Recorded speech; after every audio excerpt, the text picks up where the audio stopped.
দাঁড়া। জুই দাঁড়িয়ে পড়ল। ত্রিনয়কে এগিয়ে আসতে দেখে ভয়ে কাঁপতে লাগলো সে।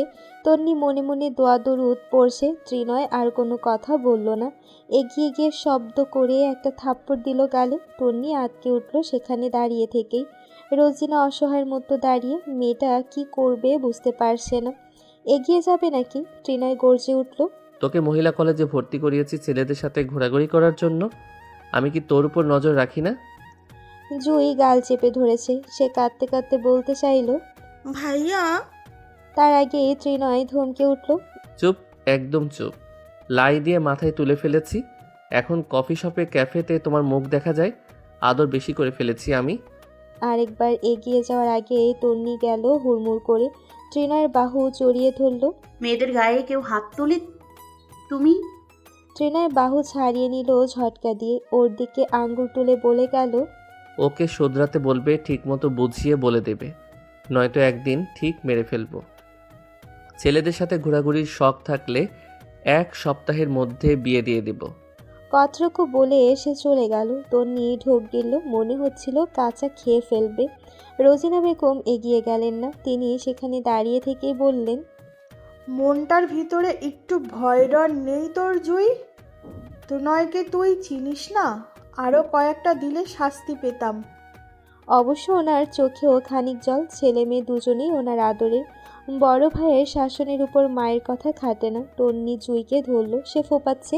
ওকে নিয়ে সে ঘরে গেল, বিছানায় বসিয়ে বলল, দিনকাল কি ভালো? দিনকাল কি ভালো জুই? তোমার ভাইয়া কিন্তু সত্যি রেগে গেছে। জুই কাঁধের ব্যাগটা ফেলে দিল বিছানায়। খ্যাক করে ধমকে উঠল। তুমি প্লিজ কথা বলো না, ভালো লাগছে না। তন্নি চোখ বুঝে সেই ধমক সহ্য করে নিল। বেয়াদব মেয়ে কোথাকার। বড়দেরকে সম্মান দিতে জানে না। ভালো মতো বলার পরেও এত কঠোর গলার স্বর। দিন দিনই তন্নি আশ্চর্য হচ্ছে। দুনিয়াতে কি কেউ ভালো নেই? প্রথম প্রথম তাহলে এরা এত ভালো সাজে কিসের আশায়? সে পাশে বসলো, অপমান গিলে নিল স্বামীর আদেশে। কাঁধে হাত রাখলো। বিয়ের আগের সম্পর্ক ভালো না। জুই চেঁচিয়ে উঠল। তোমার থেকে জ্ঞান নেব আমি? তোমার থেকে? তন্নি হতভম্ব হলো। এখানে ওর কি দোষ? সে বলল। জুই মাঝপথে থামিয়ে দিল। তুমি আমার বড় না? কোথায় কি ভাইকে বোঝাবে তা না করে আমাকে বোঝাতে এসেছো। তুমি কি চাইছো? তোমার মতো আমাকেও এত কম বয়সে বিয়ে দিয়ে দিক? তন্নি রেগে গেল খানিক। কথা হজম ততক্ষণ করা যায় যতক্ষণ সহ্যের সীমার মধ্যে থাকে। সে বলল, তোমাকে তোমার ভাইয়া মেরেছে। আমার সাথে চেঁচাচ্ছ কেন? তোমার ভাইয়া আমাকে বলল তোমাকে বোঝাতে, নইলে ঠেকা পড়েছে আমার। তুমি সেদিনও এই কথাটা বললে। তোমার কি মনে হয় আমার বাবা আমাকে খাওয়াতে পড়াতে না পেরে বিয়ে দিয়ে দিয়েছে? মানুষ হিসেবে ভালো হও। জুই থাপ্পড় ভুলে গেল। কয়েকদিন ধরে ভাইয়ের আহ্লাদে সে অতিষ্ঠ হয়ে উঠেছে। ঘরের বউকে এত আদরে রাখতে হবে, দাসীর মতো রাখা উচিত এদের, নয়তো এভাবেই তো কথা বলবে। জুই ওর দিকে তাকালো। আমি ভালোই আছি, তুমি প্লিজ এখান থেকে যাও। অসহ্য কোথাকার। পারলে ভাইকে এগুলোও লাগাবে। খাওয়ানো পড়ানো, খাওয়াতে পড়াতে না পারলে লোক 18 হওয়ার আগেই বিয়ে দিয়ে দেয়। তোমার যে বিয়ে হচ্ছে না তা আমি জানি। সে সেখান থেকে চলে এলো। রাগে মাথা ফেটে যাচ্ছে। এত খারাপ মন মানসিকতা। লোক বাড়ির বউদেরকে সহ্য করতে পারে না কেন? তারা কি উড়ে এসে জুড়ে বসে, নাকি যেচে এসে খাওয়ার জন্য পড়ে থাকে? তাদের বাড়িতে কি ভাতের অভাব ছিল? ত্রিনয় পরের বার বাড়িতে ঢুকলো বিকেলে। তন্নি জানালার পাশে দাঁড়িয়ে আছে, মুখ ভার গোমরা। ত্রিনয় ঘরে ঢুকে মানি ব্যাগ ফোন বিছানায় রাখলো। তন্নি প্রতিদিনের মতো এগিয়ে এলো না। ত্রিনয় ভ্রু কুঁচকে তাকায়। হাত ঘড়ি খুলে শার্টের বোতাম খুলতে খুলতে ওকে জিজ্ঞেস করে, কি হয়েছে? বেখেয়ালে তন্নি শুনল না। সে আবার ডাকে। আফরোজা। নাম শুনে তন্নি চমকে তাকালো, পিছু ফিরল, উত্তর দিল। না। কি হয়েছে, মন মরা কেন? তন্নি মলিন হাসে। এগিয়ে এসে সামনে দাঁড়ায়। ত্রিনয় বোতাম থেকে হাত সরালো। তন্নি একে একে খুলতে লাগলো বোতামগুলো। ত্রিনয় এক হাত দিয়ে থুতনি চেপে ধরে ঘুরিয়ে দেখলো মুখটাকে। তারপর চলন্ত হাতটা অপর হাত দিয়ে থামিয়ে দিল। বাধা পেয়ে তন্নি তাকালো। চোখে চোখ পড়লে ত্রিনয় জিজ্ঞেস করলো, জুই কিছু বলেছে? না না না। ছাড়ো আমাকে। তন্নি চেপে ধরার চেষ্টা করলো। এবারে গিয়ে যদি আবার মারে। সে বলল, আমিও বলেছি কাটাকাটি। দুজন সমান সমান। ত্রিনয় চোখ ছোট ছোট করলো, ওকে ঠেলে সরিয়ে দিল। রেখে গেছে। তন্নি ঠোঁট কামড়ে ধরল। ত্রিনয় শরীরের শার্ট ছুঁড়ে ফেলে দিল বিছানায়, কাঁধে তোয়ালে ঝুলিয়ে বলল, কিছু পারো আর না পারো, তর্ক ঠিক পারো, করো তর্ক, আমার কাছে এসো না। তারপর কোনো দিকে না তাকিয়ে ওয়াশরুমে ঢুকলো সে। শব্দ করে দরজা লাগালো। তন্নি বোকার মতো দাঁড়িয়ে রইল। চা বাবা, এখন শব্দ শোর। এদেরকে আর জীবনে তন্নি কিছুই বলবে না। ত্রিনয় শুধু ওকেই শাসন করতে জানে। সে নতুন তো, তাই যাকগে সব গোল্লায়। এখন থেকে তন্নি বোবা। একটা জামাই তাকে নিয়ে সংসার করতে পারলেই হলো। জামাইয়ের মা বোন দিয়ে ওর কাজ নেই। ওরা তাকে আপন করতে না জানলে সে করবে কোন দুঃখে? আরও স্বামীর মন নষ্ট। সে রাতে তন্নি আর ত্রিনয়ের কাছাকাছি যাওয়ার সুযোগ পেল না। তন্নি হাঁসফাঁস করেছে সম্পূর্ণ সময়। লোকটা এমন কেন? হঠাৎ হঠাৎ মুড পাল্টে যায়। ধ্যাত তেরি, বিয়ে হওয়া কি শুধুই আনন্দের? যে তন্নি বিয়ের আগে নিজেই রেগে মেগে বোম হয়ে থাকতো, সে এখন স্বামীর রাগ সহ্য করছে। ভাবা যায়? রাত পেরিয়ে সকাল হলো। তন্নি সারা রাত এপাশ ওপাশ করে কাটিয়েছে। কি এক অভ্যাস হয়েছে, জড়িয়ে না ধরলে ঘুম আসে না। শুধু এতটুকুই হলে মানা যেত, কিন্তু লোকটা তার সাথে কথাই বলছে না। কি আশ্চর্য! তন্নি কি করবে, কাকে বলবে, কিচ্ছু বুঝতে পারছে না। গোমরামুখ লোকের সাথে যেচে গিয়ে কথা বলা যায়?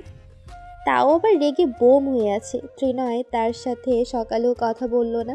নিজের মতো উঠে ফ্রেশ হয়ে ডাইনিং টেবিলে বসলো। তন্নি খাবার দেওয়ার পর চুপচাপ খেলো। দিতে হবে না কিংবা আরেকটু দাও এমন কথাও বলল না। খাওয়া দাওয়া শেষ করে জুই বাড়ি থেকে বের হওয়ার আগে সে ডেকে উঠল। দাঁড়া। জুই দাঁড়িয়ে পড়ল। তন্নি এক পলক তাদেরকে দেখে চোখ সরিয়ে নেয়।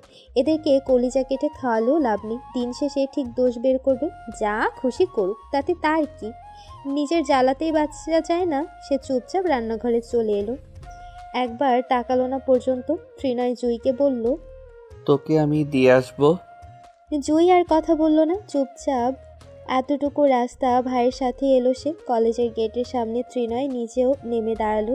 জুই ভাইকে দেখে আর ভেতরে গেল না। আশেপাশে কত শত শিক্ষার্থী। ত্রিনয় জিজ্ঞেস করলো, কাল তোর ভাবিকে কি বলেছিস? মেয়েটা মনে মনে একটু রেগে গেল। এটাও বলে দিয়েছে? সে মাথা নামিয়ে নিল। উত্তর দেওয়ার মতো কথা খুঁজে পেল না। ত্রিনয় আশেপাশে তাকালো, গলা খাকারি দিল।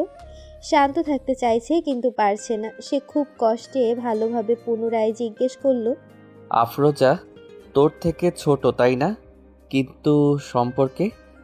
জয় আস্তে করে উচ্চারণ করলো, সম্পর্কে বড়। ভাবিকে মায়ের সাথে তুলনা করা হয় জানিস?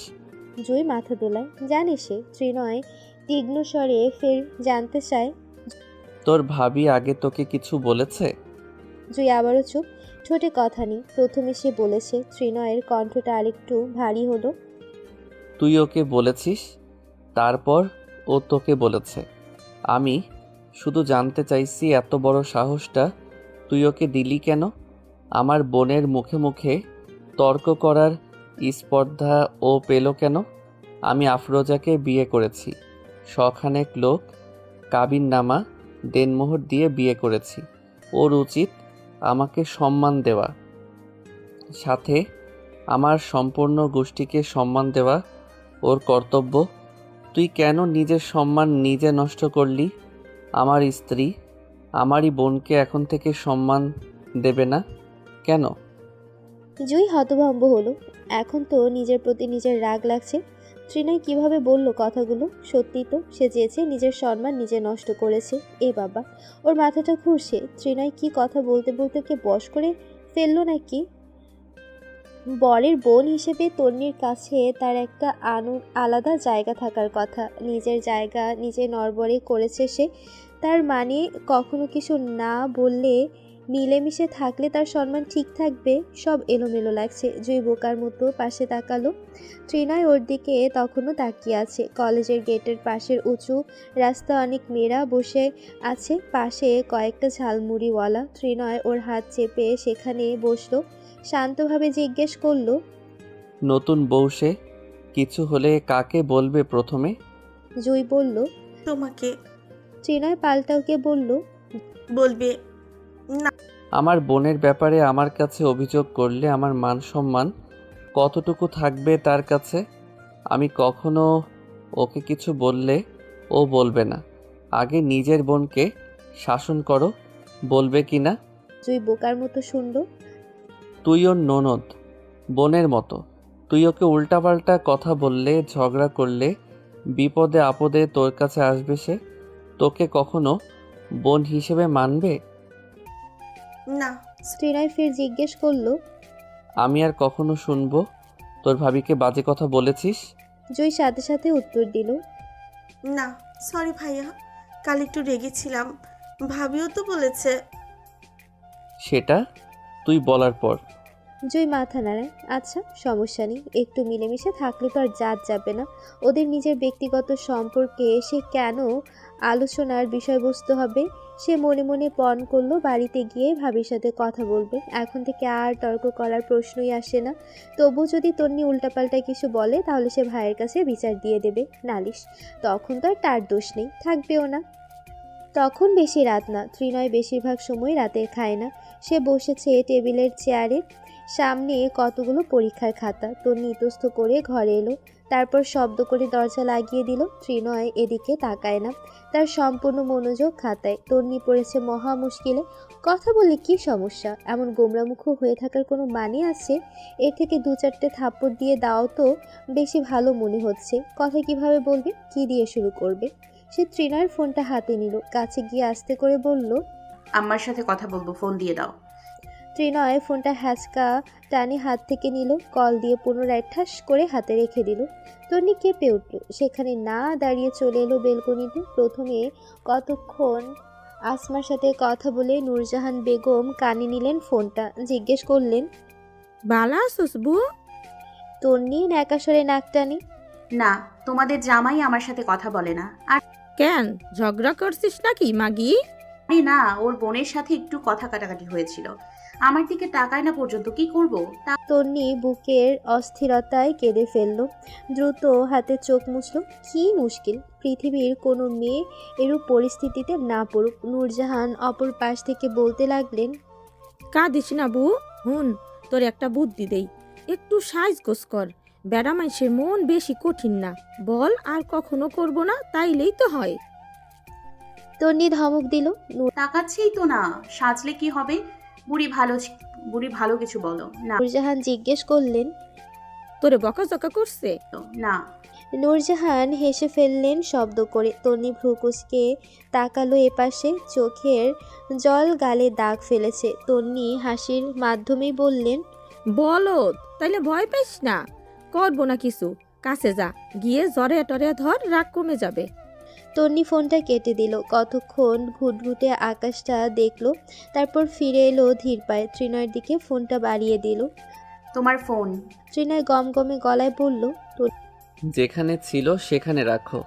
তন্নি সেখানে দাঁড়িয়ে থেকে ফোনটা বিছানায় ছুঁড়ে ফেলল, তারপর দিক বেদিক না পেয়ে ত্রিনয়ের গলা জড়িয়ে ধরল, বলল। আর কখনো কারোর সাথে ঝগড়া করব না, সত্যি। ত্রিনয় ওকে ছাড়িয়ে নিতে চাইল। ছাড়ো, খাতা দেখছি আমি। পরীক্ষার খাতা? হ্যাঁ। তন্নি এক হাতে খাতাটা বন্ধ করে দিল, সেটার উপর হাত চেপে ত্রিনয়ের চোখে তাকালো। গরম মেজাজে খাতা দেখলে ঠিকঠাক নাম্বার দিতে পারবে না। ত্রিনয় ভ্রু কুঁচকে নিল। তুমি সরবে নাকি? না, তুমি আমার সাথে কথা বলছো না কেন? সে কান্না করার ভান ধরল, চোখগুলো পিটপিট করলো। ত্রিনয় কতক্ষণ মুখটা দেখলো। সেদিনের মতো আজকেও তার ভীষণ গরম লাগছে। ও তন্নিকে ধরে চেয়ারটা পেছনে নিয়ে বিছানায় বসিয়ে দিল। সে বসলেও মুখোমুখি হয়ে। তন্নি তার দিকে তাকিয়ে আছে। ত্রিনয় জিজ্ঞেস করলো। তুমি এ বাড়িতে কিসের পরিচয় এসেছো? তোমার বউ, বাড়ির বড় বউ। বাড়ির বড় বউ না, একমাত্র বউ। তোমাকে কেউ কিছু বললে তুমি আমাকে বলবে, আর তোমাকে কেউ কিছু বলার সাহস কখনোই পাবে না। অন্তত আমি থাকতে তোমাকে কটু কথা বলার সাহস আমি কাউকে দেব না। ঠিক তোমার ক্ষেত্রেও তাই। ঘর ঠিক না থাকলে লোক ঘরের মানুষের কথা শুনবে না। তর্ক করাটাই মুখ্য নয়, ভালোভাবেও তো বোঝানো যায়। তুমি কোথায় পুরো সংসার আগলে রাখবে তা না করে নিজেই প্যাচ লাগিয়ে দিচ্ছ। তন্নি নাক টানলো দুঃখে। আমি একা একটা সংসার কিভাবে সামলাবো? ত্রিনয় ওর হাতে হাত রাখলো। আমি আছি না, তুমি তোমার পাশে সবসময় আমাকে কল্পনা করবে। যে কোনো সমস্যায় আমাকে স্মরণ করবে। আমি কি তোমাকে ছেড়ে যাব? যাবে না? কখনো না। আচ্ছা, আর হবে না। সংসার জীবন বড্ড কঠিন আফরোজা। তোমাকে বুঝতে হবে পরিস্থিতি সাপেক্ষে জবাব দেওয়া উচিত, এবং সঠিক জবাব অবশ্যই বড়দেরকে দিতে হয়। ছোটদেরকে বোঝাতে হয়, বুঝিয়ে বলতে হয়।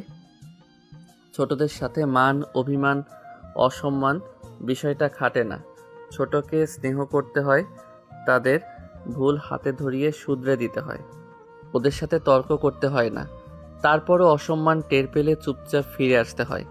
তর্কটা মুখ্য নয়। তন্নি বোকা নিষ্পাপ কণ্ঠে আওড়ালো। বড়দেরকে বললেও তো সেটা অসম্মান হয়, বেয়াদবি হয়। ত্রিনয় অতিষ্ঠ হয় না, ওর মুখটাকে দেখে গভীর চোখে। আমি বলেছি সঠিক জবাব, অবশ্যই যা তা নয়। বুঝেছি। তন্নি এদিকে তাকালো। ত্রিনয় আর জবাব দিল না। তখন থেকে এভাবে তাকিয়ে আছে, কেমনভাবে যেন পরিমাপ করতে লাগলো সে তন্নিকে। ঘন ভ্রুর নিচে তলোয়ার শানিত দুটি আঁখি দেখে তন্নি ঘাবড়ে গেল। চোখের দৃষ্টিতে মাদকতা মেশানো। কিছু বুঝে ওঠার আগেই এক ঝটকায় ত্রিনয় বসে থাকা চেয়ারটা সরিয়ে দিল, এগিয়ে এলো তন্নির দিকে। তন্নি পা তুলে পিছিয়ে যেতে লাগলো ভয়ে।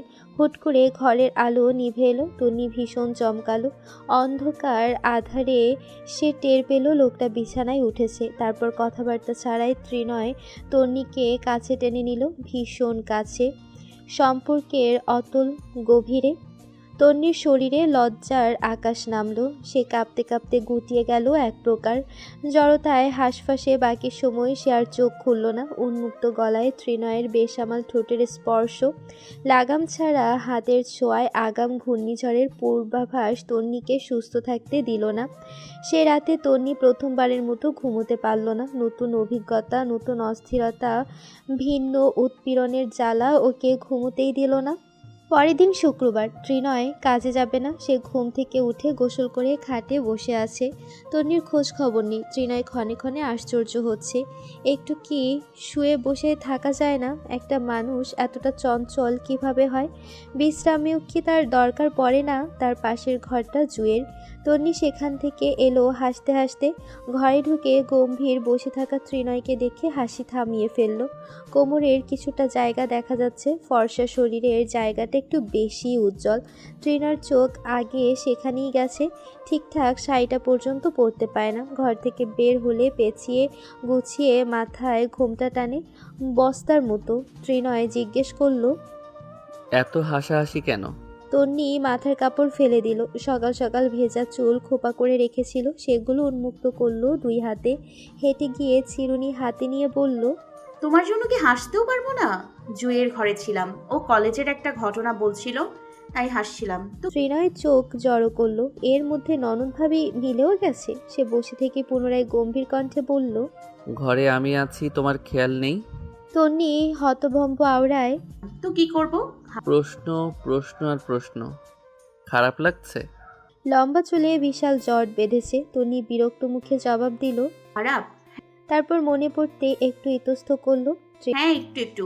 আমার মনে হয় জ্বর আসবে। জানো, আজ সকালে শরীর কাঁপছিল। ত্রিনয়ের সামনে তার কোনো গোপনীয়তা নেই। কি সুন্দর সরাসরি সব বলা যায়। ত্রিনয়কে তন্নির এজন্য আরও বেশি ভালো লাগে। ত্রিনয় উঠে দাঁড়ালো। তবু তো টই টই কমছে না। কোথায় যাচ্ছ? তোমার ওষুধ আনতে। খেয়ে নিলে আর জ্বর আসবে না। তন্নি আয়নায় ঠোঁট বাঁকায়। অদ্ভুত তার কণ্ঠস্বর। তোমার কপাল কি কখনো সোজা হয় না? ত্রিনয় ফোন পকেটে রাখা বাদে ওর দিকে তাকালো। ফলস্বরূপ আরও কয়েকটা ভাঁজ পড়ল কপালে। জিজ্ঞেস করলো, কেন? কপালে কি হয়েছে? তন্নি আয়নার সামনে থেকে এসে ত্রিনয়ের সামনে দাঁড়ালো। পা উঁচু করে কপালটা স্পর্শ করার চেষ্টা করলো। ব্যর্থ হতে ত্রিনয় তার কোমর জড়িয়ে ধরে উঁচু করলো। সে কপালটা ছুঁয়ে বলল, সব সময় এতগুলো ভাঁজ থাকে, আমার এটা পছন্দ না। এভাবে সোজা রাখবে। সেদিকে ত্রিনয়ের খেয়াল নেই। সে এক ধ্যানে গলার লাল জায়গাটায় তাকিয়ে থেকে মুখ এগিয়ে নিল সেখানে। খোঁচা খোঁচা দাড়ির স্পর্শ পেতেই তন্নি গলা জড়িয়ে ধরল। হেসে উঠল সে, চুল খামচে বলল, সুড়সুড়ি লাগছে আমার। ত্রিনয় মাথা উঠালো। বিরক্ত হয়েছে নাকি রাগ করেছে বোঝা গেল না। তার মতিগতি টের পেয়ে ঠোঁটগুলো হাত দিয়ে চেপে ধরল তন্নি। বাইরে দেখিয়ে বলল, দরজা খোলা আছে, জবা এসে পড়বে, ছাড়ো। ত্রিনয় ফের কোমরে চাপ দিতেই তন্নি খিলখিল করে হেসে উঠল, বলল। ভর্তা হয়ে যাচ্ছি তো। ত্রিনয় ওকে নামিয়ে দিল, কপালে চুমু খেলো। বাইরে যাচ্ছি, কিছু লাগবে তোমার? তন্নি আবদার করলো। আমাকে একটু বাইরে নিয়ে যাবে, একঘেয়েমি লাগছে। আজ যাবে? তন্নি মুখ ঘুরিয়ে নিল। তাছাড়া আর কোন দিন? কাল থেকে তো কলেজ শুরু। ত্রিনয় একটু ভেবে বলল। আচ্ছা, বিকেলে? তন্নি খুশি হয়ে গেল। ত্রিনয় বের হয়ে গেলে সে চুলে মনোযোগ দিল পুনরায়। একা থাকলে বাড়ির কথা মনে পড়ে, মায়ের কথা, দাদির কথা, পুকুর পাড়ের কথা। তন্নির তখন কী যে খারাপ লাগে, সে কাউকে বলতে পারে না। ত্রিনয়কে বললে ত্রিনয় একটু একটু সান্ত্বনা দেয়, তাতে কেবল সাময়িক কষ্ট লাঘব হয়। দুঃখ কি আর ভোলা যায়? মেয়েদের জীবনটা কত কষ্টে। তন্নির বর ভালো বলে, নইলে তন্নি কষ্টে দুঃখে কবেই মরে যেত। এতদিন পর্যন্ত সংসার করতে হতো না, এত আহ্লাদ পাওয়ার কথাই ছিল না। রান্নাবান্না সে করে না, সে কাজের মেয়েটাকে টুকটাক সাহায্য করে। তার ঘাড়ে সবাইকে খাওয়ানোর আর রান্না বান্নার তদারকির দায়িত্ব। রোজিনা জয়ী ভীষণ ভালো ব্যবহার করে, জবা খুব মিশুকে। ত্রিনয় না থাকলেই সে এখানে এসে বসে থাকে। চুল আঁচড়ানো শেষ হলে তন্নি শুয়ে পড়ল। এতক্ষণ টের পায়নি, শরীরটা ভীষণ খারাপ লাগছে। সকালে আরও খারাপ লাগছিল। তন্নি তাড়াহুড়া করে কতগুলো ভাত খেয়েছে, খাওয়ার উপরে কথা নেই। ভাত খেলেই শরীর চাঙ্গা হয়ে গেছে। শুয়েই সে ঘুমিয়ে পড়ল। দাদি বলেছিলেন বিয়ের বছর বেশি ঘুম পাবে, কথাটা সত্য, কিন্তু রাতে সজাগ থাকার ফলে ঘুম পাবে এটা সে জানতো না। দাদি তো এটা বললেন না। তন্নি ত্রিনয়ের কথা মতো বিকেলে তৈরি হলো। চুল আঁচড়ে খোপা করলো, মস্ত খোপাটা ঢিলে হয়ে পড়ল ঘাড়ের উপর। সিথির দুপাশে কয়েকটা চুল বের হলো। আকাশি রঙের শাড়িটার পাড় গাঢ় নীল, বিয়েতে পেয়েছিল শাড়িটা। সে চোখে কাজল পরলো, ঠোঁটে লিপস্টিক, কানে একজোড়া ঝুমকা। তন্নি আয়নায় তাকালো, সুন্দর লাগছে। ত্রিনয় দেখে কি বলবে, সুন্দরী নাকি রূপবতী? অবশ্য ত্রিনয় সেভাবে কিছুই বলে না। মাথার খোপাটা খালি খালি লাগছে। তন্নি উঠে দাঁড়িয়ে শাড়ির আঁচল মেলে ধরল, আয়নার সামনে আরেকটু ঢং করে তারপর বের হলো ঘর থেকে। ত্রিনয় নিচে গাড়ি নিয়ে দাঁড়িয়ে। তন্নি জানালা দিয়ে উকি দিল। ত্রিনয় দরজাটা খুলে দিল। মেয়েটা হাঁ করে ওকে দেখতে দেখতে ভেতরে বসলো। ত্রিনয়ের শরীরেও আকাশি রঙা শার্ট, কালো প্যান্টের সাথে সেটা ইন করা, হাতের কনুই পর্যন্ত গুটিয়ে রাখা শার্টের হাতা, কবজিতে কালো বেল্টের ঘড়ি, গোছানো চুল। তন্নি নড়ে চড়ে বসলো, নিজের মুগ্ধতা একপাশে রেখে জিজ্ঞেস করলো, আমাকে কেমন লাগছে? ত্রিনয় সামনে তাকিয়ে গাড়ি ছাড়তে ছাড়তে উত্তর দিল ছোট করে, সুন্দর। তন্নি মুখ গোমড়া করলো। সুন্দর তো সেদিনও বলেছিল। আর কিছু জানে না বোধহয়। ও কানের পাশে চুল গুজলো। তুমি আমার দিকে তাকাওনি, শুধু সুন্দর বাদে আর কিছু নেই। ত্রিনয় মিররে ওর অভিমানী গাল ফোলানো মুখটা দেখল, চোখ ভর্তি কালো কাজল। ত্রিনয়ের হৃদস্পন্দন বেড়ে যায় অচিরাত। সে ঢোক গেলে, তারপর ধিমি আওয়াজে আওড়ায়, প্রাণনাশিনী। তন্নি চোখ ছোট করে ওর দিকে তাকালো, বুঝলো না কথাটা। স্পষ্ট করে বললে তো। গাড়িটা শোলাকিয়া পার হয়ে মসজিদের সামনে দিয়ে গুরু দয়ালের সামনে পর্যন্ত পৌঁছালো। মুক্ত মঞ্চের সামনে একটা ফুলের দোকান, সেখানে কয়েকটা বেলি ফুলের গাজরা ঝুলছে। ত্রিনয় দোকান থেকে চোখ সরিয়ে তন্নির দিকে তাকালো। খোপা খালি। ত্রিনয় কি করবে বুঝতে পারল না। তন্নি বড় বড় চোখে আশপাশ দেখছে, কত কত ছেলে মেয়ে কাঁধে মাথা রেখে বসেছে, কেউ কেউ কেউ ফুচকা খাচ্ছে। ত্রিনয় ডাকলো, আফরোজা। তন্নির ধ্যান ভঙ্গ হয়। হ্যাঁ বলো। ফুল কিনবে? তন্নি আশপাশ দেখে বললে, কোথায়? তারপর দোকানটা দেখতে পেয়ে খুশি হয়, উৎফুল্ল আননে বলে, হ্যাঁ, এটা বেলি ফুলের মালা আনবে, খোপায় দিব। ত্রিনয় বের হয়ে যায় গাড়ি থেকে। তন্নি নিজেও বের হলো, তবে সেখান থেকে নড়ল না, চুপচাপ গাড়ির পাশে দাঁড়িয়ে রইল। ত্রিনয় কতগুলো গোলাপ এনেছে, টকটকে লাল গোলাপ, একটা বেলির গাজরা। সেগুলো পেয়ে তন্নি খুব খুশি হলো, বুকে চেপে ঘ্রাণ শুকে নিল। তারপর বলল, এটা তো মাথায় দেয়, খোপায় পরিয়ে দাও। ত্রিনয় ইতস্ত করে, আমি? আর কেউ আছে? দাও। তন্নি ওর দিকে পিঠ করে দাঁড়ালো। ত্রিনয় বেশ সময় নিয়ে বহু কষ্টে সেটা খোপায় পেঁচিয়ে দিল। তন্নি গোলাপগুলো দেখছে। পরানো শেষ হলে ত্রিনয় বলল, নাও পারফেক্ট। ফুচকা খাবে? তন্নি মাথা নাড়ে। ত্রিনয় গিয়ে ফুচকা আনলো। তন্নি বেশ কতগুলো খেলো। খাওয়ার সময় সামনের চুলগুলো ওকে বেশ বিরক্ত করলো। ত্রিনয় মায়া হাতে সেগুলো কানের পাশে গুজে দিয়েছে। তারপর গাড়িটা পুনরায় পুরাতন বই বাজার পার হয়ে আখড়া বাজার যেতেই সে পেট চেপে ধরলো, ব্যথা করছে। ত্রিনয় উদ্বিগ্ন হলো। বাড়িতে চলে যেতে চাইলে তন্নি না করলো। আকাশটা অন্ধকার হয়ে যাচ্ছে, বোধহয় বৃষ্টি আসবে। তন্নির বহুদিনের শখ বরের সাথে বৃষ্টিতে ভেজার। সে নিজের পেট ব্যথা ভুলে গেল। জানালা দিয়ে মাথা বের করে আকাশের দিকে তাকিয়ে রইল।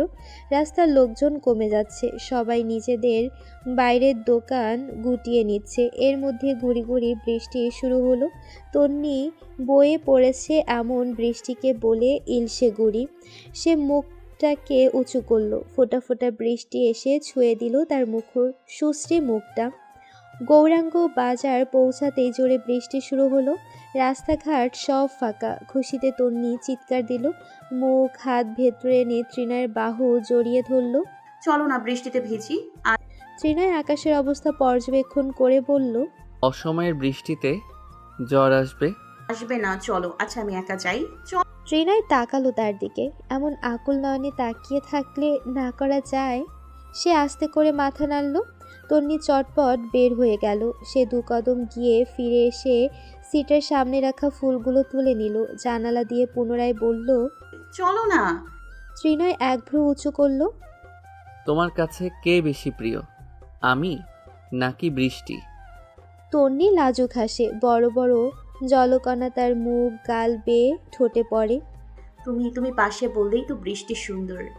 ত্রিনয় কিভাবে যেন হাসে। তন্নির চোখ জুড়িয়ে যায়। সে গাড়ির সামনে ফুলগুলো হাতে নিয়ে 2 হাত মেলে দাঁড়ায়। আকাশের পানে মুখ করে তাকিয়ে থাকে। চোখগুলো বন্ধ হয়ে যায়। ত্রিনয় থুতনিতে হাত রেখে ওকে দেখলো বহুক্ষণ। একটা বৃষ্টিকন্যার বৃষ্টি বিলাস তাকে পুনরায় ডুবিয়ে মারল। ভিজে ঠোঁটে মিশে যাওয়ার অদম্য ইচ্ছে ওকে আক্রমণ করলো। সে ফোন বের করলো। মাথায় বেলি, বুকে গোলাপ জড়িয়ে বৃষ্টির নিচে শাড়ি পরা ভেজা কায়ার মেয়েটার একটা ছবি তুললো সময় নিয়ে। তারপর সেটা ফোনের হোম মেনুতে ওয়ালপেপার হিসেবে সেট করলো। থুতনিতে আঙ্গুল রেখে ঠোঁট এলিয়ে হাসলো। তারপর সে বের হয়ে এলো। দরজা লাগিয়ে সেখানে হেলান দিল। অসময়ের অনাকাঙ্ক্ষিত বৃষ্টি তাকেও ভিজিয়ে দিল। আকাশি রঙের শার্টটা জড়িয়ে পড়ল গায়ে। একটু আগে বলেছে পেট ব্যথা করছে, এখন দেখো কিভাবে হাসছে। এ মেয়ের বুঝি কোনো কষ্ট নেই? ত্রিনয়ের মনে হলো তন্নি ওকে কানে কানে বলছে। তুমি পাশে থাকলে আমার কোনো কষ্ট নেই। তারপর সে এক ধ্যানে দেখে গেল তন্নিকে, মুগ্ধ অপলক দৃষ্টিতে। বৃষ্টির সুরে সুরে গান বাজলো। বিয়ের জীবন ভালোই কাটছে। ঝগড়া খুনসুটি আদরে আদরে তন্নির বিবাহিত জীবন দারুণ উপভোগ্য। সেদিন রাতে ত্রিনয় ল্যাপটপের সামনে বসেছে। কথা বলতে গেলে সে একটা টপিক লাগবে। তন্নির এখন ঝগড়া করতে মন চাইছে। সে চুলে বেনি করতে করতে আয়নায় তাকালো। কি মনে করে যেন হেসে ফেলল। তারপর ত্রিনয়কে শুনিয়ে শুনিয়ে বলল, সেদিন যে আমাকে মেরে ফেলতে চাইছিল তার কোনো প্রেমিকা ছিল বুঝি? ত্রিনয়ের হাতটা কিছু মুহূর্তের জন্য থমকালো, পুনরায় চলতে শুরু করলো। উত্তর এলো, না। ধুর, হলো না। তন্নি পুনরায় জিজ্ঞেস করলো, বিয়ের আগে তোমার সত্যি কোনো পছন্দ ছিল না, প্রেমিকা ছিল না? ত্রিনয় চেয়ার ঘুরিয়ে বসলো। একজন খাটের এপাশে আর একজন ওপাশে। ত্রিনয় ঠোঁট কামড়ে ছেড়ে দিল। তোমার তো প্রেমিক ছিল, তা আমি জানি। তন্নি আটকে উঠল। মোটেই না, আমি এসব হারাম কাজকর্ম জীবনেও করি না, কসম। কসম কাটতে হবে না, সত্যি জানি আমি। তন্নি হাতের চিরুনি উঁচিয়ে ধরল। একদম বাজে অপবাদ দেবে না, আমি কখনো প্রেম করিনি। ট্রেনার চোখ দুটো ধরত। সে কপট হেসে বলল, তাহলে রবিউল কে ছিল?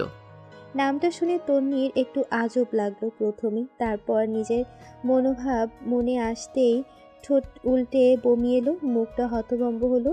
ওর নাম ত্রিনয় জানলো কিভাবে? সে প্রতিবাদ করলো, মিনমিন করলো, ওকে দেখলে সবার মতো লাগতো না, আমি নিজেকেই নিজে বুঝতে পারি না। বোধহয় একটু আধটু পছন্দ ছিল, কিন্তু বিশ্বাস করো, একদম কসম করে বলছি, এখন ওর কথা ভাবলেও বমি পায়। আমার তো তুমি আছো, কোথায় বাঘ আর কোথায় রাম ছাগল। ইস, শেষের দুটো লাইন তন্নি লজ্জা লজ্জা ভাব করে বলল। ত্রিনয় ভ্রু দুটো কুঁচকে রাখলো, উঠে বিছানায় বসলো। তন্নিকে পাশে ইশারা করলো বসার জন্য। তন্নি বেনির শেষ প্রান্তে ফিতে বাঁধতে বাঁধতে জানতে চায়, কেন? বসো, তোমার সাথে কথা বলি। তন্নি বসলো না, উল্টে বলল, তোমার ফোনটা দাও, শিলার সাথে একটু কথা বলবো। নাম্বার বলে দেওয়ার পর ত্রিনয় ফোন দিয়ে দিল। শিলার মা ফোন ধরলো। তন্নি ভালো মন্দ জিজ্ঞেস করলো। শিলা ফোন কানে নিয়েই উচ্ছ্বাসিত হলো। আমি আরো ভাবছিলাম জামাই পেয়ে আমাকে ভুলেই গেছিস। তন্নি হেসে ফেলল। না রে, বাপের বাড়ির কাউকে ভোলা যায় না। শিলা আস্তে করে জিজ্ঞেস করলো, তুই ভালো আছিস তন্নি? ভাইয়া কেমন? তন্নি আড়ে আড়ে সেদিকে তাকায়, তারপর মুগ্ধতায় উপচে পড়া চোখ নিয়ে পুনরায় হেসে ফেলে। উত্তর দেয়, হ্যাঁ, অনেক ভালো। তোর ভাইয়া ভালো না থাকলে আমার আর ভালো থাকা হতো না। ভালো হলেই তো ভালো। তন্নি ঠোঁট কামড়ে বলল। রবিউলের কি খবর রে?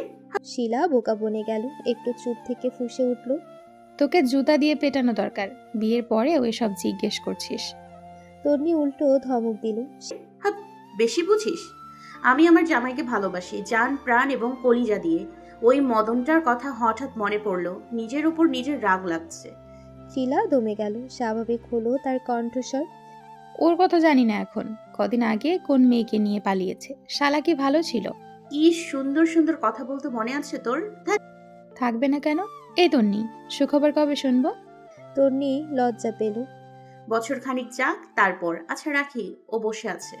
শিলা ঢং করে বলল। আচ্ছা যাও। ফোনটা রেখে তন্নি বসলো ত্রিনয়ের পাশে। ত্রিনয় বুকে হাত গুজে জিজ্ঞেস করলো, তোমার কোনো ফিউচার প্ল্যান নেই? ভবিষ্যৎ পরিকল্পনা? হ্যাঁ। ভবিষ্যৎ পরিকল্পনা ছাড়া মানুষ আছে নাকি? ত্রিনয় জানতে চাইল। শুনি তোমার ভবিষ্যৎ পরিকল্পনা। তন্নি হাসলো, পা দুটো তুলে বিছানায় গোল হয়ে বাবু হয়ে বসলো। আঁচলের উপর বসেছে টের পেয়ে সেটা সরিয়ে দিল, তারপর হাতের আঙ্গুল দেখিয়ে বলল, আমাদের 4টা বাবু হবে। ত্রিনয় ভ্রু তুলল। 4টা? দুটো ছেলে দুটো মেয়ে, যাতে ওদের ছেলে মেয়েদের ফুপু থাকে, খালা থাকে, চাচা থাকে, আবার মামাও থাকে। এই যে তোমার একটা ভাই নেই, আমার ছেলে মেয়ের চাচা পাবে। আমার একটা ভাই নেই, আমার সন্তানরা মামা পাবে। তাই দুটো ছেলে দুটো মেয়ে। ত্রিনয় মাথা দুলিয়ে সায় জানায়, ঠিক, উত্তম বুদ্ধি। তারপর জানতে চায়, যদি এমন মিলিয়ে না হয়? তন্নির কাছে উত্তর আছে। হবে, হবে না কেন? আগে ভাগে অলক্ষণে কথাবার্তা বলো না তো। যতদিন মিলিয়ে না হবে ততদিন বাচ্চা নিতেই থাকবো। প্রথমেই 5টা ছেলে হয়ে গেলে পুনরায় মেয়ের জন্য নিব, চলতেই থাকবে। কথা শেষ হলো না, ত্রিনয় আটকে দিল। তোমার শরীরে কুলোবে? মরে যাবে। তুমি খরচাপাতি দিতে পারবে কিনা বলো। সেটা বাদ দাও, ছেলেমেয়ের সংখ্যা হিসেব করেছো? তোমার ঘরেই তো ফুটবল টিম হয়ে যাবে। তন্নি নিজের হাতে নিজের চাপড় দিল, খুশি হলো কিছু একটা ভেবে। এটা তো ভেবে দেখিনি। তুমি জানো আমার ফেভারিট খেলা ফুটবল। একটা দলে থাকে 11 জন। আমাদের যদি 22টা ছেলে মেয়ে হয় তাহলে ওরা নিজেরাই খেলতে পারবে। উফ, একদম জমে যাবে, তাই না বলো? ত্রিনয় অতিষ্ঠ চোখে মুখে আওড়ালো, আমার উচিত ছিল একটা সুস্থ মেয়েকে বিয়ে করা। কোনো সুস্থ মেয়ে তোমাকে বিয়ে করতো? তার মানে তুমি পাগল, তাই না? তন্নি থতমত খেলো। কি বলেছে নিজেরই বোধগম্য হলো না। ত্রিনয় উঠে পড়লো, ল্যাপটপ গুছিয়ে রাখতে লাগলো। তন্নি পেছন থেকে জিজ্ঞেস করলো, তুমি কোন বিষয়ের মাস্টার? ত্রিনয় বিরক্ত হয়ে চোখ বুজে ফেললো। মাস্টার কি শব্দ? তন্নি মুখ ভ্যাটকায়। ওই একটা হলেই হলো, বলো না। ম্যাথমেটিক্স, অর্থাৎ গণিত। ওফো, এর জন্যই মুখটা এত বাদর মুখ। বলতে বলতে এসে মুখে হাত চাপলো। সরি, ভুল হয়ে গেছে। ত্রিনয় ওর সাথে আর কথা বলল না, চুপচাপ ঘরের লাইট নিভিয়ে ড্রিম লাইট জ্বালিয়ে দিল। তন্নি ঠোঁট কামড়ে বসে থেকে শুয়ে পড়ল। ত্রিনয় শুয়েছে শটান হয়ে। সে কতক্ষণ এপাশ ওপাশ করে ত্রিনয়ের টি শার্ট টেনে ধরল। এই মাস্টার। কণ্ঠে আকুতি। ত্রিনয় বুঝতে পেরে শরীরের উপর আধশোয়া হলো, গালে হাত রেখে ঠোঁটে সময় নিয়ে চুমু খেলো। সরে আসতে গেলেই বুকের কাছটা তন্নি আঁকড়ে ধরলো। হালকা আলোতে ত্রিনয় ওর চোখের দিকে তাকালো প্রশ্ন নিয়ে। তন্নি হাসলো, তারপর নিজের শরীরটা ত্রিনয়ের উপর উঠিয়ে দিতে দিতে গাল আঁকড়ে দুষ্টুমি করলো। মাস্টার আমার ইঙ্গিত বুঝে না। পুনরায় সেদিনের মতো ঘরটা অন্ধকার হয়ে এলো। ডাইনিং টেবিলে বসে কথাবার্তা ত্রিনয়ের তেমন পছন্দ না। জুই জবা বের হয়ে গেছে। রান্নাঘরে রোজিনা। তন্নি ত্রিনয়কে খাবার দিচ্ছে। ত্রিনয় হাতের পরোটা শেষ করার পর তন্নি আরেকটা তুলে দিল। ও থামাতে চাইল। আরে আর খাবো না। তন্নি চোখ রাঙায়। শেষ করো, দিয়েছি না। ত্রিনয় দুই ভ্রু উঁচু করে তাকালো। তুমি আমাকে শাসন করছো? কিসের শাসন? শাসনও বোঝে না, আদরও বোঝে না। ত্রিনয় মুখটা নামিয়ে আস্তে করে বলল, আদর? আদর বুঝি না কিভাবে? সারা রাত না করলাম। তন্নি লজ্জা পেলেও প্রকাশ করে না। অসভ্য। ত্রিনয় আরও কিছু বলার আগে সেখানে রোজিনা হাজির হলো। তার মুখের কথা মুখেই আটকে রইল। তিনি তরকারির বাটিটা রাখতে রাখতে বললেন, তোর চাচাতো ভাই বউকে মেরেছে, শুনেছিস? ত্রিনয় জিজ্ঞেস করল। কেন? উনি চেয়ারে বসলেন। বউ কথা শোনে না, বউকে শিক্ষা দেওয়ার জন্য। ত্রিনয় মুখে পরোটা তুলতে তুলতে বিড়বিড় করল। বউকে শায়েস্তা করতে মারতে হয় নাকি? পাশে তন্নি দাঁড়িয়ে থাকায় সে শুনতে পেল। সে শুনিয়ে শুনিয়ে বলল, মারতে হবে কেন? তোমার মতো কথা না বললেই তো হলো। ত্রিনয় মাথা তুলে ওর দিকে কিভাবে যেন তাকালো। চোখ দুটিতে দৃঢ়তা। তন্নি ঘাবড়ে গেল। সে এঁটো বাসনগুলো তুলে রান্নাঘরের দিকে রওনা দিল। ঠিকই তো বলেছে, রেগে বোম হয়ে থাকলে আর কথা না বললে বউ কেন, বউয়ের 14 গোষ্ঠী সিধে হয়ে যাবে। সে যেতেই রোজিনা ফের বললেন, তোর ফুপি আসবে, বড়জন। আসুক। এখানে আসবে? হ্যাঁ, আমার বাবা ভয় করে। কেন? ওনার মুখ ভালো না, বেপাস কথা বলে। তোর বউটাও ঠাস ঠুস উত্তর দেয়। বিয়েতে কিছু নিলি না বলে তোর ফুপির রাগ, তন্নিকে কিছু না বলেই ফেললো। ত্রিনয় চুপচাপ খেলো, জবাব দিল না। কিছু বললে ওনাকে দিয়েই শুধরাবে সে। মুখে আঙুল ঢুকিয়ে বমি করলে সেই বমি খাওয়ানোর জন্য ত্রিনয় আছে। সেটা তন্নি হোক কিংবা ফুপি, ছাড় দিলেই পেয়ে বসে। মানব জাতির বদ অভ্যাস, ওদের জন্য এটাই ঠিক। ফুপি এলেন দুপুরের কিছুটা আগে। এসেই ভরপেট খাওয়া দাওয়া করেছেন। মুখটাকে কেমন বিকৃত করে রেখেছেন। তন্নি ওনার পাশেও যাচ্ছে না। থাকুক ওনার মতো উনি। মুখ দেখেই বিতৃষ্ণা লাগছে। তেতো খেয়েছে নাকি সকালে? একটা মানুষের চেহারা এমন কেন হবে? বাড়ির বউ কি ওনার ঘাড়ে বসে নাচছেন? তন্নি আশেপাশে গেলেই মুখ ঘুরিয়ে নিচ্ছেন কিভাবে যেন। একটা সম্পূর্ণ নতুন মানুষের সাথে ওদের শত্রুতা কিসের? কোথায় মিলেমিশে থাকবে, ভরসা দেবে? তা না করে মাথায় উঠে বসে থাকা।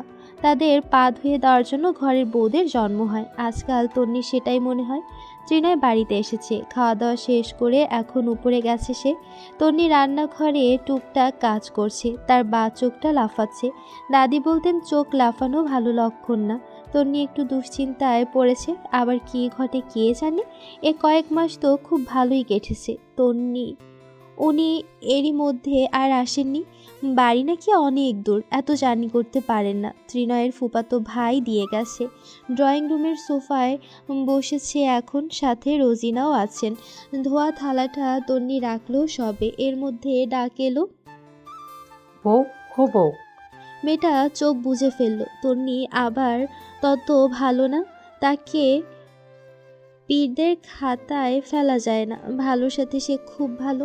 যাকে ভালো লাগে তার সাথে মেলামেশা আড্ডাও বেশ হয়। এমনিতে দেখতে পারে না, কিন্তু উপরে উপরে পুজো করা লোক সে না। দাঁত চেপে হজম করলেও মুখ দেখলেই তার বিরক্তি আন্দাজ করা যায়। সে মাথার ঘোমটা ঠিকঠাক করে এগিয়ে গেল। ওনাকে গিয়ে আস্তে করে জিজ্ঞেস করলেও কিছু বলবেন? উনি ব্যস্ত হয়ে আওড়ালো, না না, কি বলবো? তুমি তো আমার ধারে কাছেও আসো না। বইয়ের বোধহয় মানুষ পছন্দ না, তাই না ভাবি? রোজিনা বোকার মতো হাসলেন। তন্নি চুপচাপ দাঁড়িয়ে। মানুষ পছন্দ না হলে তাকে ডাকলো কেন? সে যেচে এসেছে, তবুও সে কথা বলল না। ত্রিনয় বলেছে বড়দের সাথে উল্টাপাল্টা কথা বলা ভালো না। তন্নি ততটাও অবাধ্য এবং খারাপ না। ফুপি এবারে আস্তে করে বললেন, তোমাদের বাড়ি থেকে সত্যি কি কিছু দেয়নি? গলায় সতর্কিত ভাব, যেন কেউ শুনে ফেললে মস্ত পাপ হবে। তন্নি তত ভালো না, খুব স্বাভাবিকভাবে বলল,